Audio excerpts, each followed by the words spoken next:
Perkenalkan, nama saya Maksobetul Adwiyah dari Stikes Widya Dharma Husada. Saya dari jurusan Farmasi Klinik dan Komunitas, kelas 02 FKKP 005. Di sini saya akan menjelaskan tentang apa itu membaca dan menulis.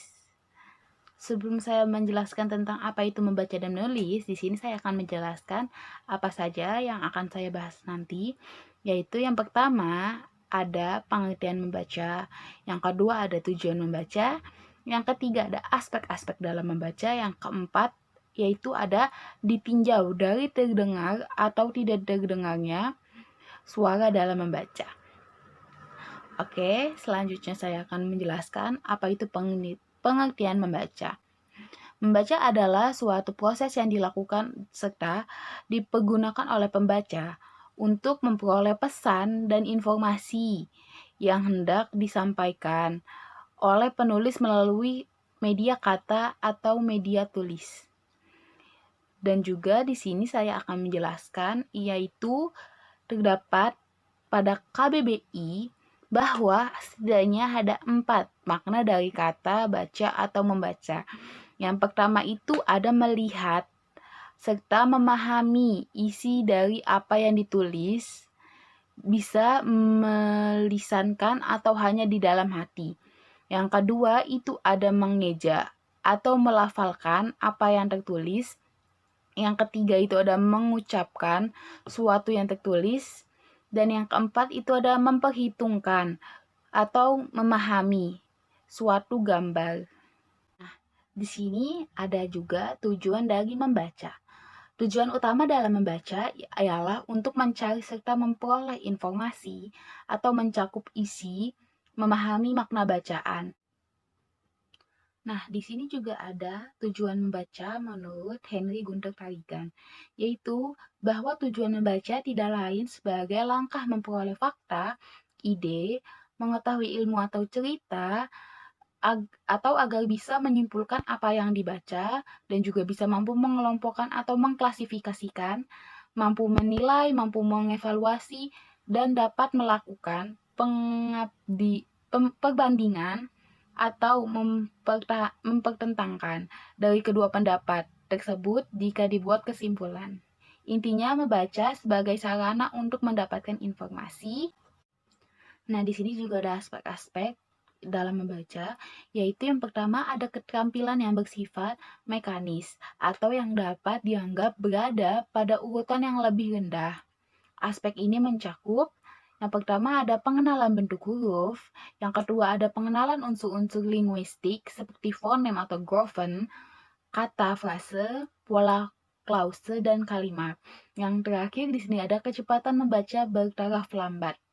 Dan di sini juga ada yang kedua yaitu keterampilan yang bersifat pemahaman atau yang dapat dianggap berada pada urutan yang lebih tinggi atau aspek ini mencakup yang pertama ada kecepatan membaca fleksibel yang mudah disesuaikan dengan keadaan, dan yang kedua ada evaluasi atau penilaian isi dari bentuknya itu, dan ini yang ketiga juga ada memahami pengertian sederhana, dan yang keempat juga ada memahami signifikasi atau makna. Nah, di sini juga ada tentang aspek terdengar atau tidak terdengarnya suara dalam membaca. Itu dibagi dalam 2, yaitu membaca nyaring dan membaca dalam hati. Membaca nyaring di sini ialah suatu aktivitas atau kegiatan yang merupakan sifat untuk menangkap atau memahami informasi, pikiran, dan perasaan seorang pengarang. Membaca nyaring yang baik menuntut agar si pembaca memiliki kecepatan mata yang tinggi serta pandangan mata yang jauh.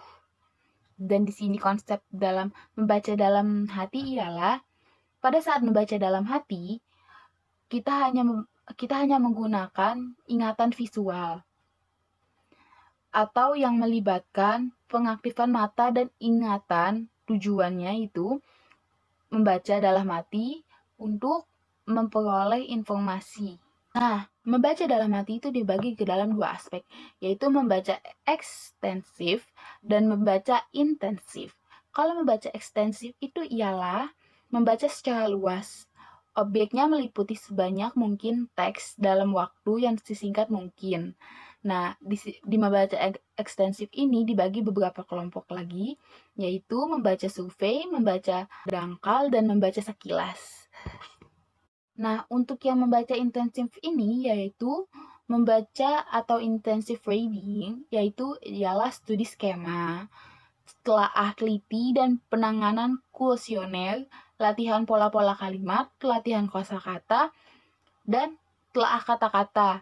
Dan diskusi umum merupakan bagian dan teknik membaca intensif. Nah, ini juga dibagi dalam beberapa kelompok, yaitu membaca telah isi, membaca telah bacaan. Ini ada pengertian dari menulis. Menulis ialah merupakan suatu menuliskan lambang-lambang grafik yang menggambarkan suatu bahasa yang dipahami oleh seseorang.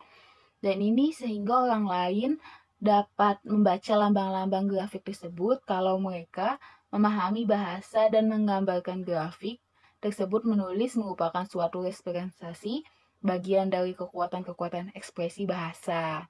Nah, menulis sendiri mempunyai fungsi, yaitu pada prinsipnya fungsi utama dari tulisan adalah sebagai alat komunikasi yang tidak langsung. Menulis sangat penting bagi pendidikan karena memudahkan para pelajar berpikir. Juga dapat menolong kita berpikir kritis, juga dapat mempermudah kita merasakan hubungan-hubungan, memperdalam daya tanggap atau persepsi kita. Nah, di sini juga ada tujuan dari menulis. Itu yang pertama ada assessment purpose atau tujuan penugasan.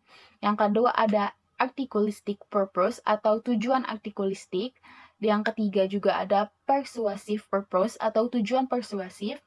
Yang keempat ada informational purpose atau tujuan informasional, tujuan penerangan. Yang kelima ada self-expressive purpose atau tujuan penyataan diri. Yang keenam ada creative purpose atau tujuan kreatif. Dan yang ketujuh ada problem solving purpose atau tujuan pemecahan masalah. Nah, di sini juga ada bagian-bagian dari tulisan, yaitu yang pertama ada bentuk objektif yang mencakup, itu ada penjelasan terperinci mengenai proses, ada batasan, ada laporan, dan ada dokumen. Nah, yang kedua ini ada bentuk subjektif yang mencakup autobiografi, surat-surat, penilaian pribadi, esai informasi, potret, atau satire. Dan di sini juga ada hubungan antara menulis dan membaca. Membaca dan menulis juga mempunyai hubungan.